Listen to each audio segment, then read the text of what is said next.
Quais são as plantas medicinais? O que são plantas medicinais? Que tipo de biologia e botânica pode se unir à medicina, à nutrição e ao tratamento? Vamos falar sobre isso, inclusive com uma pessoa portadora de autismo, que é o Fábio Torrens, que é um naturopata bioquímico, hoje dá palestra, empresário, etc., mas é portador de autismo. Esse é o assunto do programa Saludes, que está começando agora.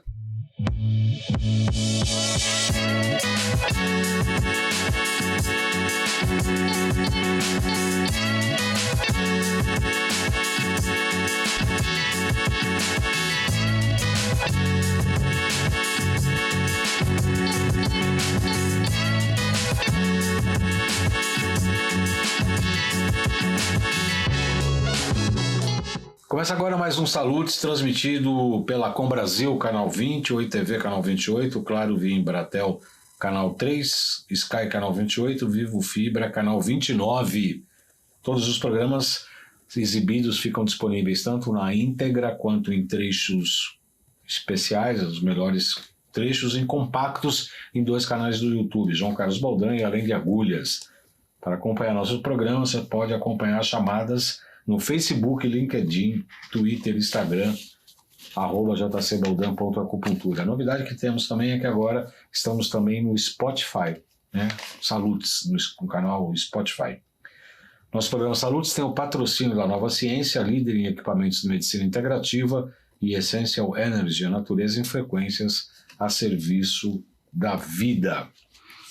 Tenho o prazer de receber o Fábio Torrens, que é hoje um naturopata bioquímico, e nós falamos na semana passada sobre autismo, né? Falamos sobre autismo, ele é portador de autismo, ele é um autista e muito inteligente, e começou a se desenvolver aos 9 anos, começou a se interessar pela biologia humana, começou a estudar os órgãos e etc. E aí foi para esta área da bioquímica humana. É isso mesmo, Fábio? Isso mesmo. Seja muito bem-vindo, é um prazer recebê-lo. Obrigado, eu agradeço muito estar aqui de novo com vocês. Realmente, foi esse entendimento de começar a entender os órgãos, que é uma coisa que me atraiu bastante. Realmente, ler a enciclopédia, a Barça, como eu lia quando era criança, que o papai mandava, a gente lia e foi uma coisa que eu fiquei fascinado. Eu conheci a Barça, a Delta La Russe, etc. Você falou para mim no programa anterior que você leu a Barça inteira, é isso mesmo? Isso, são 15 volumes. São 15 volumes. Da primeira à última linha. Da primeira à última linha. Tem que ser autista para ter essa paciência, porque eu não teria. Meu pai mandou, né? Na época a gente obedeceu. Bom, é para ler a Barça, então tá, vai começar e vai página por página. Página por página. Como é que foi essa experiência? Conta pra gente. Eu admito que com uma criança de 9 anos foi um pouco triste, né? Mas chegou um momento que quando eu cheguei realmente no segundo fascículo que falava do corpo humano, foi onde eu me apaixonei. Aí comecei, como fala, desgringolou, como fala o Catarina, né? E foi embora. Fui aprendendo ali, fui vendo a questão espacial, fui vendo a questão de todos os países, questão política, geopolítica, isso foi me interessando demais, e daí eu não parei. Quando é que você começou a se interessar pela área da saúde, pela questão da natureza, pela questão da botânica? Como é que foi isso? Então, aí aos 9 anos, como eu fiz isso aí, depois, quando chegou ao 2º grau, eu fui para o colégio agrícola, técnico em agropecuária. E nesse colégio agrícola, que é um dos poucos ali de Araquari, Santa Catarina, e lá eu comecei a fazer o que eu sabia fazer, né? Que é ver o que estava acontecendo e começava a querer melhorar, como sempre. Eu sempre dizia assim, isso pode ser melhor, isso pode ser melhor, isso pode ser melhor. E daí eu comecei a me apaixonar primeiro pela parte agrícola, que foi onde que eu me apaixonei mais. A parte de animais foi um pouquinho depois, mas a parte agrícola principalmente quando eu começava a usar muito defensivo, que na época, 1993, se usava muito defensivo. E eu comecei a fazer adubos orgânicos com plantas medicinais, com plantas. Eu pegava extrato de plantas, sabia as propriedades químicas, começava a fazer extrato e começava a aplicar na agricultura. E daí eu controlava a cochonilha, controlava alguns animais, lagartas e etc. O pessoal dizia, puxa vida, o que é isso e tal? Porque na época só se acreditava em agrotóxico. E foi aí que eu fiz as alterações, daí eu comecei a desenvolver, aí comecei ali, aí fui bem recebido, fui para citricultura, bananicultura, depois conheci a cigatoca e vários problemas, e depois os animais, Você começou a controlar a praga com produtos naturais, é isso? Com plantas, exatamente, fazendo extração de ervas. E parou com isso? Não, eu faço até hoje, só eu parei agora por causa do tempo e do foco que a minha vida tomou. Mas eu cheguei a fazer, vou falar aqui, vai dar um susto, mas eu fiz um produto à base para a imunidade da planta, onde eu levantei a imunidade na soja e aumentou a produtividade em 2 meses. Eu fiz esse produto. Natural? Natural, totalmente baseado natural. Em quê? Cogumelo. Cogumelos, trabalhando principalmente com cogumelos, ácido crisantêmico, que é do crisântemo, para quem conhece. Uhum. Aí tinha também aquele cravo de defunto, que o pessoal chama, também fazia extração. E com essas extrações eu conseguia atingir, paralisar o inseto, e o inseto morria por inanição. Por inanição. E aí, quando você começou a buscar, em especial, a saúde humana, como é que foi isso? Então, foi aí que eu comecei a reparar, porque quando eu aprendi sobre plantas e animais, eu comecei a notar que era igual ao ser humano. Não existia diferença. Existia talvez na purificação e na complexidade, mas não na questão dos nutrientes e os substratos. Então eu comecei a analisar que algumas substâncias serviam para os seres humanos, e uma delas foi na questão principalmente que eu tinha, na época que eu estava no colégio agrícola, a gente tinha muito pé úmido, né? Porque eu usava bota o dia inteiro, e daí eu comecei a fazer os primeiros tratamentos de fungos ali, com plantas. Eu ia a levantar a imunidade, eu fazia um cogumelo conhecido na época, que era o champignon de Paris, que é conhecido. Eu fazia um chá do champignon de Paris adequado, fazia o equilíbrio dele, tomava, aumentava a imunidade e diminuía a frieira, os fungos. E assim eu fui fazendo. Quantos anos você tinha nesse período? Tinha 18 anos, não, 16 anos. 16 anos. E ele, no programa anterior, estava se referindo, né, como é que ele se descobriu portador de autismo, autista. Falou que levou o filho dele. Você tinha quantos anos na época? Eu não lembro direito, mas o meu filho tinha 6 anos. Eu devia 6 anos, meu filho está com 14 agora. 9 anos atrás. Basicamente 9 anos, exatamente 9 anos atrás. Eu estou com 46. 37 anos.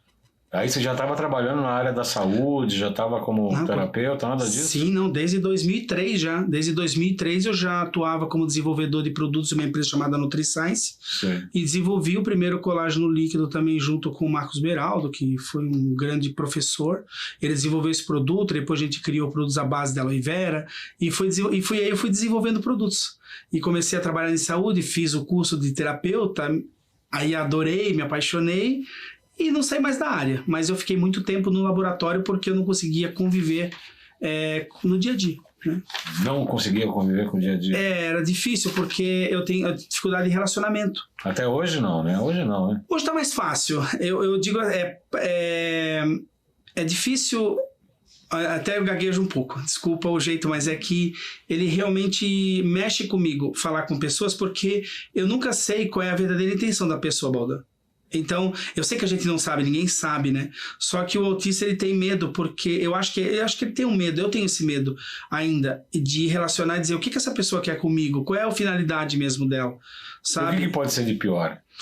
Eu não sei, eu acho que, como já aconteceu, por exemplo, de aproveitar meu conhecimento e ir embora, entende? E depois dizer assim, não, vamos fazer junto. Aí você faz toda a dedicação, você tira aquele tempo e a pessoa simplesmente vai embora e te deixa ali. E você tem que começar tudo de novo, né? E isso é uma coisa que, quando me aconteceu a primeira vez, foi bem difícil, mas depois agora tá mais tranquilo, porque eu sei que eu posso.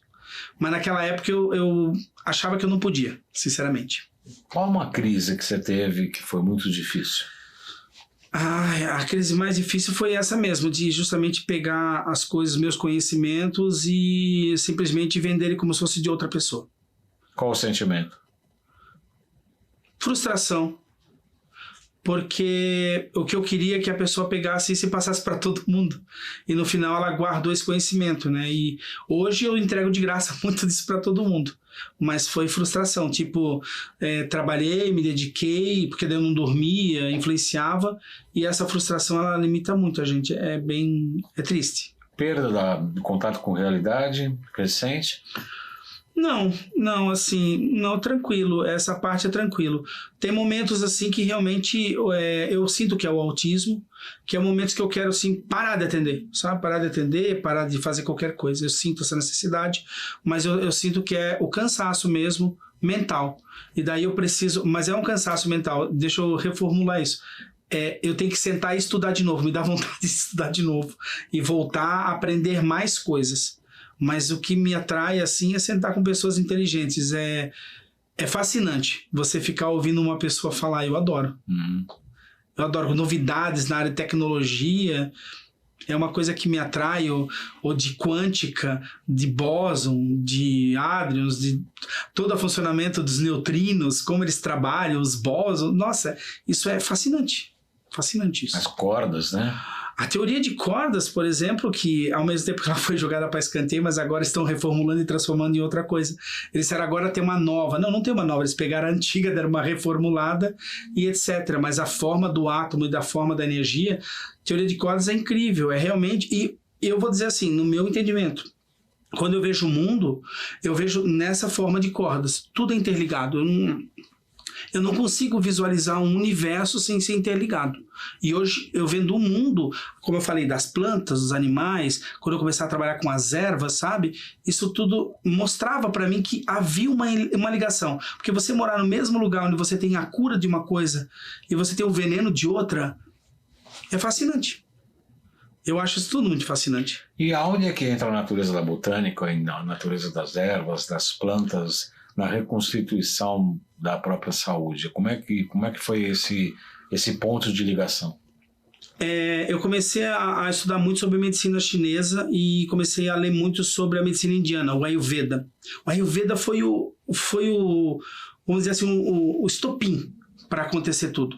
Quando eu li sobre o Ayurveda, eu disse, meu Deus, eu estou trabalhando com plantas, aí é que é a parte interessante, porque eu vou falar assim, as pessoas dizem assim, eu estou buscando um nutriente X, que está numa planta, mas aquele nutriente X não está só naquela planta, está em todas elas, só que em quantidades menores.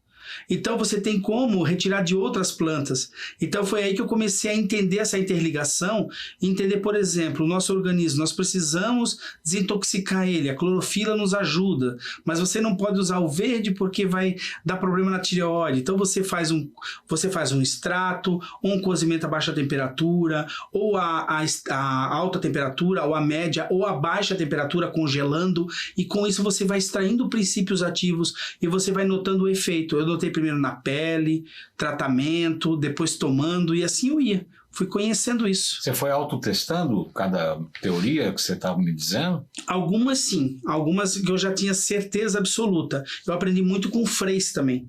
Eu ia muito na região dos frades e eles trabalham muito com agricultura e plantas. Então eu acabava aprendendo muito sobre essas plantas, entendendo como eles funcionavam. E a questão de como você cuida da natureza, isso também nos ajuda. É muito importante. Conta um pouco desses freis, onde que é isso? Joinville, foi na região de Joinville lá. O que é uma conferência? É um lugar onde ficam os frades ali, eles fazem os votos de pobreza e castidade, e eles ajudam as pessoas, eles moram em sítios, geralmente retirados ali. E eu ia lá, na época do colégio, só como Jovens Unidos do Colégio Agrícola, que era o Juca, que era justamente um encontro de jovens. E daí eu comecei a ver o que eles faziam, comecei a me apaixonar também. Então eu sempre tenho essa mania de querer saber. Então eu vi eles trabalhando com as ervas, com as plantas e como funcionava. E as plantas, puxa, por exemplo, nós víamos animais com problema de diarreia, né? O que você vai fazer? Medicamento? Eu ia lá, fazia um extrato, suplemento, matava a bactéria, botava na água e o animal ficava bem. Porque eu sabia que aquela substância, que eu também li na Barça, aquela substância ela destruía tal bactéria, ou destruía a parede viral, então com isso eu fui aprendendo. Você tem a Barça na tua cabeça hoje? Você tem de memória tudo que você leu? Não consigo lembrar tudo. Não consigo, porque se eu sentar e dizer assim, vou lembrar, eu começo a lembrar dos passos. Mas eu não tenho lembrança total. Eu tenho mais do segundo exemplar, que é a coisa que eu mais amo, assim. Vem em flashes para mim. Quando eu preciso de uma informação, ela vem na minha cabeça. Eu tenho essa facilidade. Então, eu preciso lembrar onde que eu vi. Aí fica lá um tempinho e depois vem a informação. Vou pedir licença para o nosso entrevistado para anunciar o curso de pós-graduação da Nova Ciência e do Instituto BEM, curso de pós-graduação em Biofísica, Tecnologias e Práticas Integrativas na Saúde do Instituto BEM Nova Ciência, reconhecido pelo MEC. São 2 anos de muito conteúdo e informações nas áreas de intoxicação por metais tóxicos, vírus, bactérias, protozoários, parasitas, etc., anamnese, interpretação de exames laboratoriais, biorressonância, bioenergética de alimentos, oligoterápicos, potentizer, emoções e vícios mentais, fisiologia hormonal, odontologia, microscopia de campo claro e escuro, tecnologias, inteligência artificial na área da saúde e etc. É óbvio que você pode fazer os módulos independentes, né? O curso já começou no final do ano passado e se estende até o final do próximo ano. Você pode fazer os módulos independentes e depois ficam como crédito didático, né? Crédito educativo, e depois você se diploma com o curso de pós-graduação reconhecido pelo MEC. O curso é indicado tanto para médicos como terapeutas das mais diversas linhas. Para os interessados, pode-se obter informações com a gracinha da Lauren pelo 11 95687 5835. 11 95687 5835. Você, como um autista, o seu cérebro não para, Fábio Torres. Como é que você breca? Melatonina. Melatonina na veia? Melatonina na hora de dormir. Quanto? Eu tomo em torno de 3 miligramas sublingual. É pouco, né? Mas é que eu faço, porque a que eu tomava antigamente era 10 miligramas, né? Mas aí eu consegui desenvolver de uma forma que absorvesse mais fácil através debaixo da língua, que seria uma melatonina que eu quebrava a parte externa dela, porque ela é toda alcoólica, toda a melatonina. E essa eu fiz dissolúvel em água. Então eu consigo dormir mais. Ela tem um efeito, eu uso menos melatonina, mas na questão da bioquímica eu tenho uma absorção melhor. Que hora que você dorme e que hora você acorda? Normalmente 9 às 5. Né? 9 e 5 é o meu horário padrão. Quando tem os filhos fazendo bagunça em casa, ou essa noite, por exemplo, foi da 1 e acordei às 4. Das 9 às 5 da manhã, normalmente? Normalmente 9 às 5, que é o melhor horário que eu consigo ter o melhor sono meu. Geralmente das 9 às 5. Os autistas sonham? Bastante. Sonhamos e geralmente a gente acaba desenvolvendo alguma coisa no sonho. Isso é muito comum, viu? Tipo? Às vezes eu tenho uma novidade, uma fórmula nova, uma substância que eu não sabia como é que eu ia equilibrar, ou no caso, uma nova equipamento que eu desenvolvo para o laboratório, coisas que vêm na cabeça, como fazer os equipamentos, ou como estabilizar uma substância, como na empresa eu tenho, um produto à base de ferro, cobre e vitamina C líquido. Ninguém tem. Né? Por quê? Porque eu consegui estabilizar em meio aquoso. Então, assim, como você fez isso, sendo que as reações e tal. Então, isso vem aparecendo as soluções de como você vai fazendo. Dizem que é muito comum isso, né? Quando você fica com um problema pensando, quando você relaxa, vem a solução. Dizem que o Einstein era um pouco isso, né? Encontrava com ele no corredor, conversava com os alunos e tal, depois ele perguntava, vim de cá ou de lá? De cá, então já almocei, então continuava para lá. Quer dizer, não sabia se tinha almoçado ou não, né? Imagina a cabeça dele, né?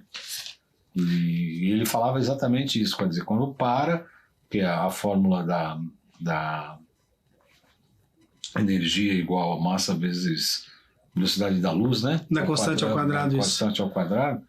Foi um lapso, né?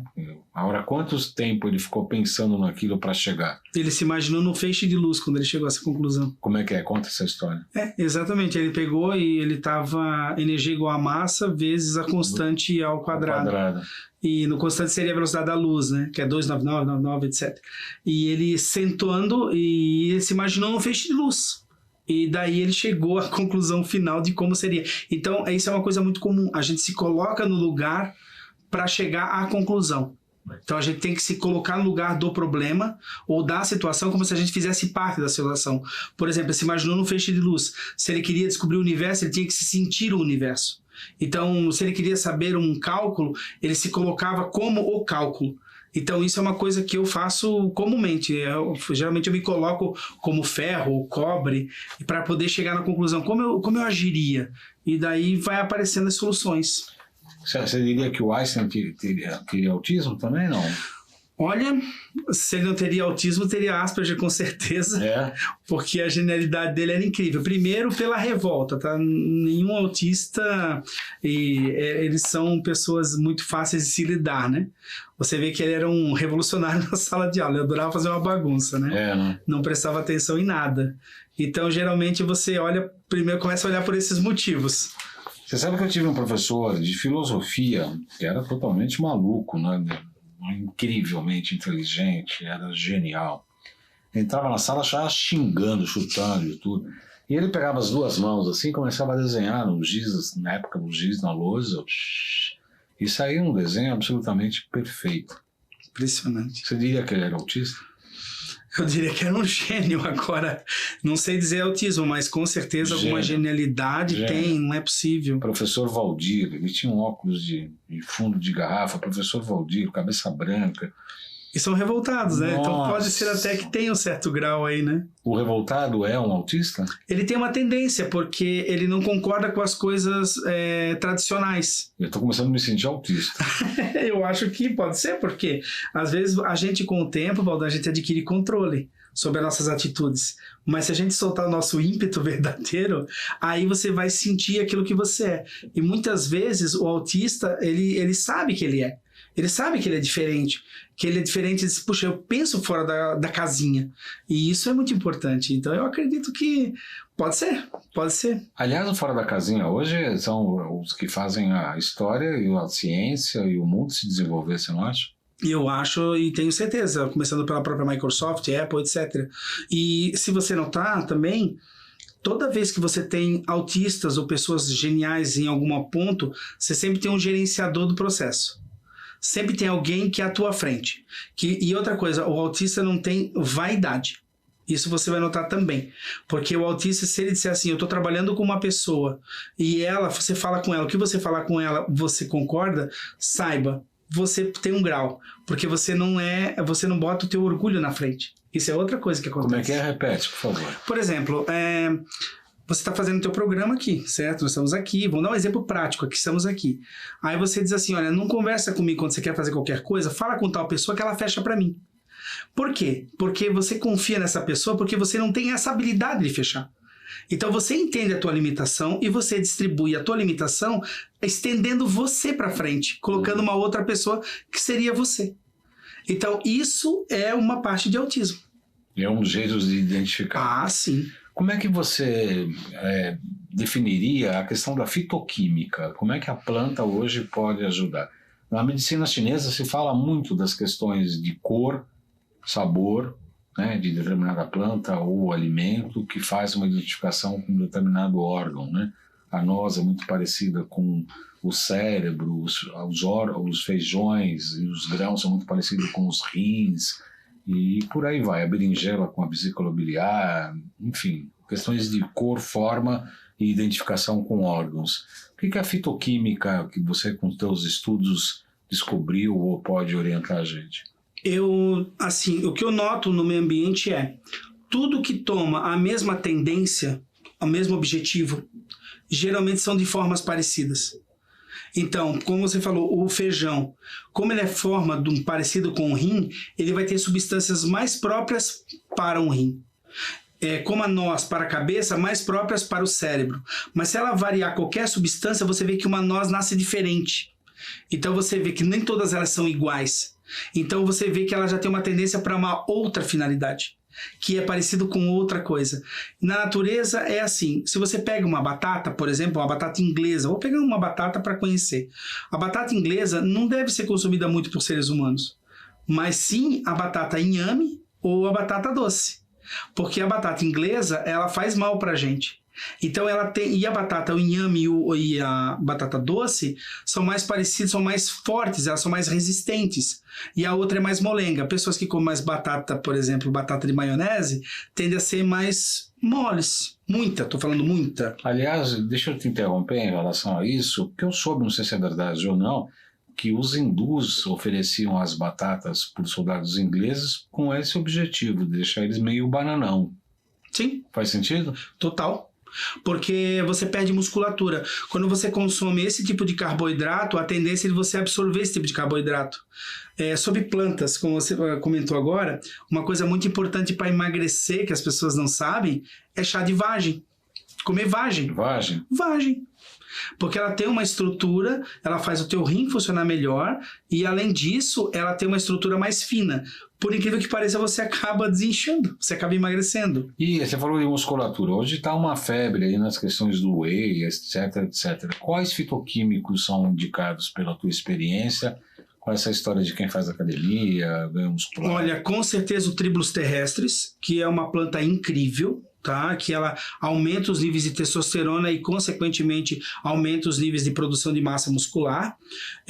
Temos também a maca peruana, sensacional, né? São plantas também que ajudam nessa questão da produção da testosterona e estimula geralmente a massa muscular. Tinha uma outra que eu queria lembrar, mas eu não consigo me lembrar agora, que ela é bem específica, mas ela também ajuda a aumentar a massa muscular e ajudar esse equilíbrio. E a nenhum momento eu usei proteína do leite. Eu não usei whey protein. Então usamos só ervas que elas vão estimular aqueles aminoácidos a saírem daquela região do corpo e começarem a se distribuir para a musculatura, para a produção da musculatura e a resistência dela. Nós estamos chegando quase ao final do nosso programa. Nós temos 1 minuto para você falar de uma outra patologia que está assolando o planeta, em especial o nosso país. Depressão, o que você sugere? Depressão, eu trato geralmente a ansiedade através de suplementação. Eu faço a pessoa e ela dormir. Ela tem que dormir. É muito parecido com o tratamento de autista. Então você diminui o estresse, você aumenta o sono da pessoa e aumenta o fluxo sanguíneo para o cérebro através de suplementação, você já melhora a depressão. A pessoa sai do processo depressivo. Porque no meu estudo até hoje, todas as pessoas que eu atendi, nenhuma foi depressão na cabeça. Foi depressão nutricional. Geralmente é deficiência de triptofano. Quero agradecer, Fábio Torres, pela sua presença. Obrigado pela sua presença no nosso programa Salutos, que é transmitido todas as sextas-feiras às 18 horas pela Com Brasil, canal 20, Oi TV, canal 28, Claro Via Embratel, canal 3, Sky, canal 28, Vivo Fibra, canal 239. Todos os programas na íntegra e em trechos compactos ficam disponíveis em 2 canais do YouTube, João Carlos Bolden, além de agulhas. Facebook, LinkedIn, Twitter e Instagram, @jcvaldão.acupuntura e também agora no Spotify. Nosso programa Salutos tem o patrocínio da Nova Ciência, líder em equipamentos de medicina integrativa. Todas as máquinas da Nova Ciência estão disponíveis em nossa loja virtual e na Essência Energy. Essencial Energy, natureza em frequências a serviço da vida. Um site que eu recomendo vocês olharem lá, os fitoterápicos bastante interessantes ali, com frequências e etc. No cupom, coloque JC Baldan que tem um desconto especial para vocês. Muito obrigado, Fábio Torres, prazer entrevistá-lo, foi um prazer, muito obrigado pela sua atenção. Um prazer foi todo meu estar aqui com vocês, pode ter certeza. Até a próxima sexta-feira, ao mesmo horário, às 18 horas, aqui pela Com Brasil. Até lá.